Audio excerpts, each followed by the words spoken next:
नमस्कार, जय माता दी। मन्नो जिंदगी यूट्यूब चैनल में आप सभी का स्वागत है। फ्रेंड्स, हम जानेंगे कि सन्नी देव को क्यों चढ़ाया जाता है तिल का तेल। जाने हनुमान जी ने कैसे किया था घायल। तो सन्नी देव को हम दीपक करते हैं तिल का तेल चढ़ाते हैं, सरसों का तेल जो भी तेल चढ़ाते हैं वो क्यों चढ़ाते हैं। तो सन्नी देव को क्यों चढ़ाया जाता है तिल का तेल। जाने हनुमान जी ने कैसे किया था घायल। वह मनुष्य के कर्मों के अनुसार ही उसे फल देते हैं। शनि देव है जो कर्म प्रधान देवता होते हैं। जो मनुष्य जैसा कर्म करता है उसके अनुसार शनि देव उसे फल देते हैं। इसीलिए शनिवार का दिन शनि देव की पूजा के लिए खास माना जाता है। शनि देव के अशुभ प्रभाव को कम करने और उनका आशीर्वाद प्राप्त करने के लिए विभिन्न प्रकार के पूजन किए जाते हैं। शनि देव की कृपा पाने के लिए लोग हर शनिवार के दिन शनि देव पर तिल का तेल चढ़ाते हैं और लोग इस कर्म को शनि की कृपा प्राप्त करने की परंपरा मानते हैं कि शनि देव को तिल का तेल चढ़ाएंगे तो हमें कर्मों का फल है वो सही मिलेगा।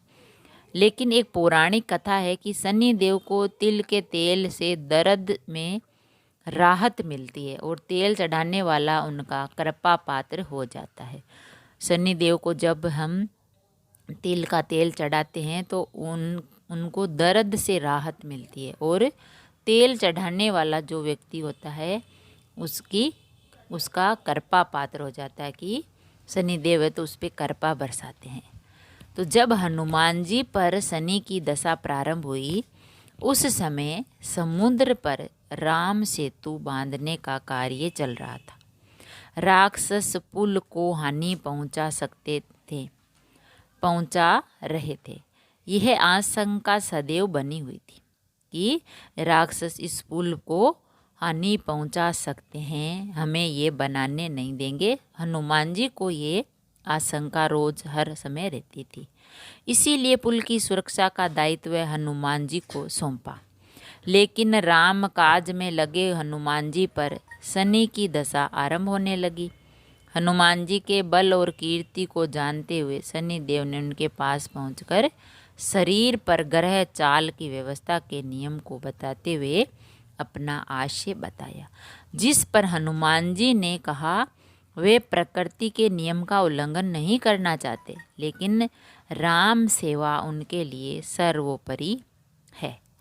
हनुमान जी ने शनि देव से कहा कि मैं प्रकृति के नियमों का उल्लंघन नहीं करूँगा, मेरा तो काम ही है राम सेवा करना, और राम सेवा उनके लिए सर्वोपरि था। किसके लिए? हनुमान जी के लिए। तो शनि देव ने हनुमान जी से मांगी क्षमा। हनुमान का आशय था कि राम काज होने के बाद ही वे शनि देव को अपना पूरा शरीर समर्पित कर देंगे, परंतु शनि देव ने हनुमान जी का आग्रह नहीं माना। शनि देव अरूप होकर जैसे ही हनुमान जी के शरीर पर आरूढ़ हुए उसी समय हनुमान जी ने विशाल पर्वत से टकराना शुरू कर दिया। शनि देव हनुमान जी के शरीर के जिस अंग पर आरूढ़ होते, महाबली हनुमान उसे ही कठोर पर्वत शिलाओं से टक्कर मार देते। तो शनि देव बुरी तरह घायल हो गए। शनि देव के शरीर का एक एक अंग आहत हो गया, जिसके बाद शनि देव ने हनुमान जी से अपने किए की क्षमा मांगी।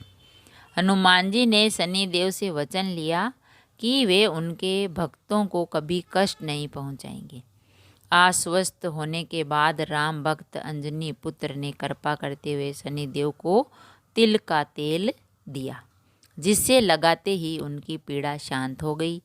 तब से शनि देव को प्रसन्न करने के लिए उन पर तिल का तेल चढ़ाया जाता है। छाया के गर्भ से हुआ शनि देव का जन्म। सूर्य की पत्नी संज्ञा की छाया के गर्भ से शनि देव का जन्म हुआ। जब शनि देव छाया के गर्भ में थे तब छाया भगवान शंकर की भक्ति में इतनी ध्यान मग्न थी कि उन्हें खाने पीने तक की सुध नहीं थी, जिसका प्रभाव उनके पुत्र पर पड़ा और उनका वर्ण श्याम हो गया, यानी काले रंग के हो गए। शनि के श्याम वर्ण को देखकर सूर्य ने अपनी पत्नी छाया पर आरोप लगाया कि शनि मेरा पुत्र नहीं है। तभी से शनि अपने पिता से शत्रु भाव रखते थे। शनि देव ने अपनी साधना तपस्या द्वारा शिवजी को प्रसन्न कर अपने पिता सूर्य की भांति शक्ति प्राप्त की। शिवजी ने शनि देव को वरदान मांगने को कहा। तब शनि देव ने प्रार्थना की, युगों युगों में मेरी माता छाया की पराजय होती रही है। मेरे पिता सूर्य द्वारा अनेक बार अपमानित किया गया, अतः माता की इच्छा है कि मेरा पुत्र अपने पिता से भी ज़्यादा शक्तिशाली बने। तब भोलेनाथ ने शनि देव को वरदान देते हुए कहा कि 9 ग्रहों में तुम्हारा सर्वश्रेष्ठ स्थान होगा। मानव तो क्या, देवता भी तुम्हारे नाम से भयभीत रहेंगे। और फिर शनि देव न्यायाधीश कहलाए। तो शनि देव है जो ये कर्म फलदाता है। जो व्यक्ति जैसा कर्म करता है शनिदेव उसे वैसा ही फल देते हैं। अगर वीडियो अच्छा लगा तो लाइक और शेयर ज़रूर करें। ऐसे ही और वीडियो देखने के लिए, सुनने के लिए, जानने के लिए चैनल को सब्सक्राइब करें। थैंक यू, धन्यवाद।